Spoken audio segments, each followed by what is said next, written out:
بسم اللہ الرحمن الرحیم۔ السلام علیکم۔ جیسا کہ قرآن کریم میں جا بجا اس کی ہدایت ہے کہ ہر کام کو اللہ کے نام سے شروع کیا جائے،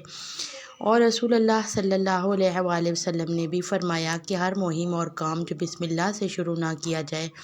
وہ بے برکت رہتا ہے۔ ایک حدیث میں ارشاد فرمایا کہ گھر کا دروازہ بند کرو تو بسم اللہ کہو،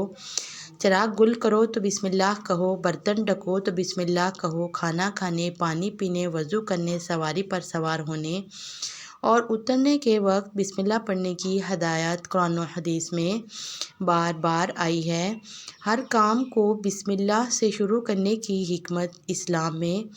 ہر کام کو اللہ کے نام سے شروع کرنے کی ہدایت دے کر انسان کی پوری زندگی کا رخ اللہ تعالیٰ کی طرف اسی طرح پھیر دیا ہے کہ وہ قدم قدم پر اس حلف و وفاداری کی تجدید کرتا رہے کہ میرا وجود اور میرا کوئی کام بغیر اللہ تعالیٰ کی مشیت و ارادے اور اس کی امداد کے ہو ہی نہیں سکتا، جس نے اس کی ہر نقل و حرکت اور تمام معاشی اور دنیوی کاموں کو بھی ایک عبادت بنا دیا۔ عمل کتنا مختصر ہے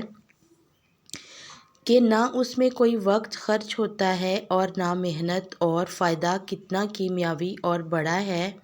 کہ دنیا بھی بن گئی، دین بھی بن گئی، ایک کافر بھی کھاتا پیتا ہے اور ایک مسلمان بھی، مگر مسلمان اپنے لقمے سے پہلے بسم اللہ کہہ کر وہ یہ اقرار کرتا ہے کہ یہ لقمہ زمین سے پیدا ہونے سے لے کر پک کر تیار ہونے تک آسمانوں، زمین اور سیاروں اور ہواؤں،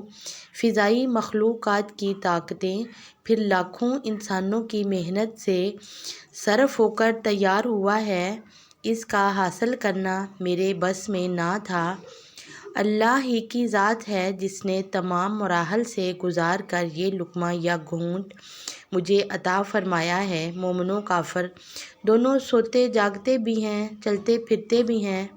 مگر ہر مومن سونے سے پہلے اور بیدار ہونے کے وقت اللہ کا نام لے کر اللہ کے ساتھ اپنے رابطے کی اسی طرح تجدید کرتا ہے